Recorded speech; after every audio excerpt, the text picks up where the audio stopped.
नमस्कार साथियों, welcome back to the English show. The English show में आप सभी लोगों का स्वागत है।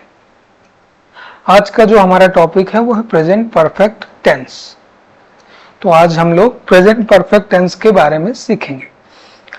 तो सीखते हैं। The form of the verb used for actions events that have been completed और have happened in a period of time up to now। कहने का मतलब है कि कोई भी काम, कोई भी एक्शन, क्रिया, कोई भी घटना जो कंप्लीट हो चुकी है, ठीक है, या फिर घटित हो चुकी है एक टाइम से लेकर के अब तक में, यानी कि जैसे कोई काम है वो यहाँ से शुरू हुआ और यहाँ तक में वो कंप्लीट हो चुका है। तो फॉर एग्जाम्पल, करण स्कूल जा चुका है। तो करण ने काम मतलब जाना शुरू किया और वो अब तक जा चुका है। मैं किताब पढ़ चुका हूं। तुम भगवान की पूजा कर चुके हो।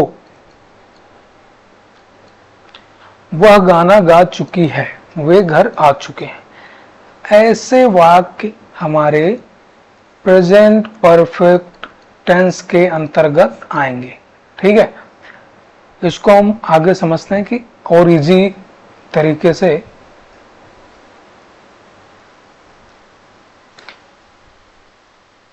कि आखिर इसकी आइडेंटिटी क्या होती है। ठीक है जी।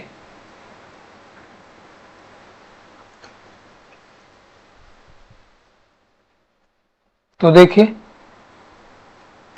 आइडेंटिटी यानी कि पहचान। वाक्य में जो क्रिया है, क्रिया के साथ साथ जुड़कर चुका है, चुकी है, चुका हूं, चुकी हूं, चुके हैं, लिया है, दिया है, या है, ये है, ऐसे अगर वाक्य के साथ में जुड़ करके ऐसे शब्द आ रहे हैं तो वो वाक्य प्रेजेंट परफेक्ट टेंस के अंतर्गत आएगा, जिसमें हेल्पिंग वर्ब सहायक क्रिया हैज, हैव का इस्तेमाल करते हैं, जिसमें I, we, you, they, these, those और नेम्स के साथ, ठीक है, हैव का इस्तेमाल करते हैं। He, she, it, this, that name के साथ, सिंगल नेम के साथ हैज का प्रयोग करते हैं। तो इस चीज को आपको नोट करके रखना है। ठीक है, तो ध्यान में रखना है।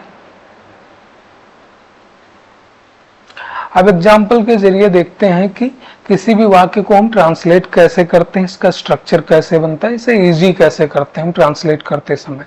अगर आप बेसिक लर्नर हैं, बिल्कुल बिगिनर्स हैं, तो आपके लिए यह लेसन बहुत ही इंपॉर्टेंट होने वाला है। ठीक है, अगर आप कुछ जानते भी हैं तो इसमें भी अगर आप सीख रहे हैं, बैठे हैं, वीडियो देख रहे हैं, तो तब भी आपको बहुत कुछ इसमें सीखने को मिलेगा। ठीक है जी। तो आपको हैज के साथ क्या इस्तेमाल होगा, हैव के साथ पता हो गया है। ये हैज का इस्तेमाल ही, शी, इट, नेम, ठीक है, आई, वी, यू, दे, या फिर एक से अधिक नेम के साथ यानी कि नेम्स के साथ हैव का इस्तेमाल करेंगे। तो पहला जो हमारा सेंटेंस है अफर्मेटिव सेंटेंस, जिसका स्ट्रक्चर है subject helping verb has, have का इस्तेमाल कर रहे हैं, वर्ब की थर्ड फॉर्म का इस्तेमाल करेंगे, ऑब्जेक्ट देन अदर वर्ड्स। ठीक है, तो एग्जाम्पल जो है आपका है राम कानपुर जा चुका है। चुका है यानी कि प्रेजेंट परफेक्ट टेंस के अंतर्गत आ रहा है। ठीक है, एक चीज आपको याद रखना है, जहां पर भी कार्य अगर कंप्लीट, चाहे वो प्रेजेंट में हो, पास्ट में हो या फ्यूचर में हो, अगर कंप्लीटेड है तो वहां पर वर्ब की थर्ड फॉर्म का ही इस्तेमाल करते हैं। परफेक्ट टेंस में हमेशा वर्ब की थर्ड फॉर्म का ही इस्तेमाल किया जाता है, हमेशा। ठीक है जी। तो इसमें सब्जेक्ट कौन है, राम, एक नेम है, तो क्या यूज होगा इसके साथ, हैज। ठीक है, तो सबसे पहले आपका सब्जेक्ट आएगा राम हैज, वर्ब की थर्ड फॉर्म काम क्या हो रहा है यहाँ पे, जाना। ठीक है, जाना के इंग्लिश क्या होती है, गो, और सेकेंड फॉर्म वेंट, और जो थर्ड फॉर्म है वो है गॉन। गो, वेंट, गॉन। तो ये चीज आपको सीखना पड़ेगा कि जो वर्ब होती है उसके तीन तीन जो है फॉर्म होती हैं। तो फर्स्ट फॉर्म क्या है, सेकंड फॉर्म क्या है, थर्ड फॉर्म क्या है।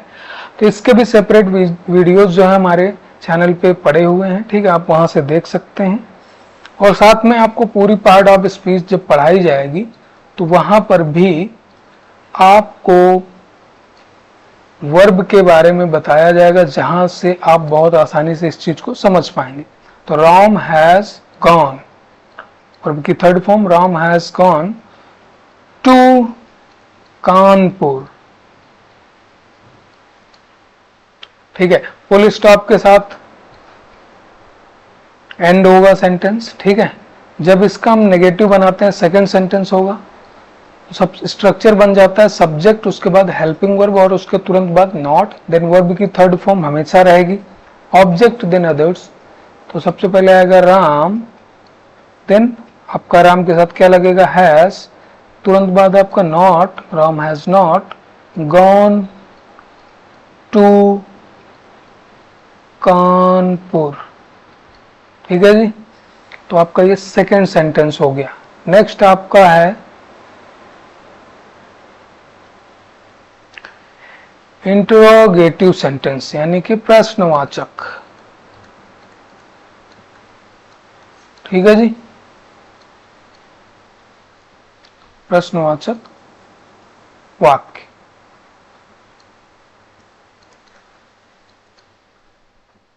इसका जो स्ट्रक्चर बनेगा वो कैसे बनेगा, देखिए जब हिंदी वाक्य जो है, इसी वाक्य का जो हिंदी वाक्य होता है उसमें अगर क्या से शुरुआत होती है, तो जब उसका स्ट्रक्चर बनाते हैं तो जो सेंटेंस होता है किसी भी टेंस में हो, ठीक है, उसकी हेल्पिंग वर्ब सबसे पहले आती है। तो हैज हैव, ये प्रेजेंट परफेक्ट टेंस में है तो सबसे पहले has have, then subject, then verb की third form, then object, then others.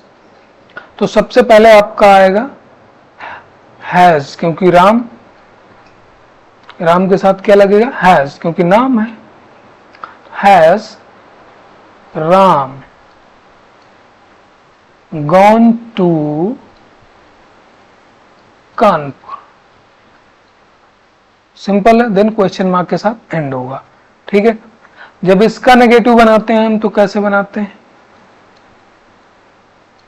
Interrogative में जब नेगेटिव आ जाता है, जो हिंदी वाक्य होता है क्या से शुरू होगा और बीच में नहीं का भी इस्तेमाल किया जाता है। तो क्या राम कानपुर नहीं जा चुका है, तो सबसे पहले सेम स्ट्रक्चर होगा, बस सब्जेक्ट के बाद नॉट का इस्तेमाल किया जाता है, क्योंकि जो इंट्रोगेटिव नेगेटिव होता है उसमें सब्जेक्ट के तुरंत बाद ही नॉट आता है, सिंपल रूल। देन वर्ब की third form, then object, then others. तो सबसे पहले आपका आ जाएगा has, then subject Ram, then not, has Ram not, then आपका जाना, वर्ब की third form gone to Kanpur, और देन आपको क्वेश्चन वर्ड। तो इस तरीके से हम ट्रांसलेट कर लिए, सिंपल है जी। तो फोर्थ सेंटेंस हो गया। नेक्स्ट देखते हैं। तो नेक्स्ट जो है आपका है इंट्रोगेटिव सेंटेंस है, क्वेश्चन वर्ड इस सेंटेंस को बोलते हैं, या फिर डबल इंट्रोगेटिव बोल सकते हैं आप। ऐसे में क्या होता है, जो हिंदी वाक्य होता है उसमें मिडल में, बीच में WH वर्ड आ जाता है, क्वेश्चन वर्ड आ जाता है, ठीक है, वो इस तरीके के वाक्य, व्हाट, व्हाई, व्हेन, वेयर, ठीक है जी, यानी कि क्या, क्यों, कब, कहां। तो क्यों की इंग्लिश क्या है यहां पे, वाई। तो जो आपका स्ट्रक्चर बन रहा है उसमें सबसे पहले क्वेश्चन वर्ड आता है, उसके बाद हैज हैव, उसके बाद आपका सब्जेक्ट, देन वर्ब की third form, then object, then others, ठीक है। तो सबसे पहले जो है आपका क्या आ जाएगा, वाई, देन राम के साथ क्या लग रहा है, has, why has, then subject आपका Ram, then gone to market, question word के साथ एंड हो जाएगा। देन आपका नेक्स्ट आएगा, जब इसका नेगेटिव सेंटेंस हम बनाएंगे तो सबसे पहले जो इसका स्ट्रक्चर बनेगा, question word, then has, have, then subject के तुरंत बाद not, then verb always third, then object, then others.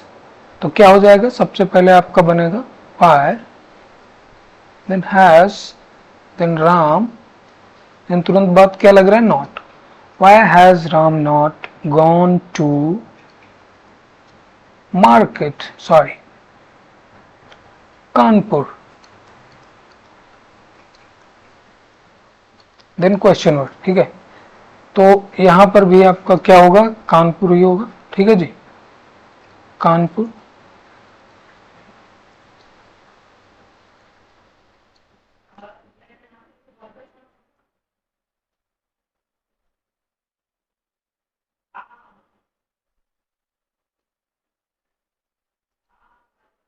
तो आपका यहां पर क्या होगा,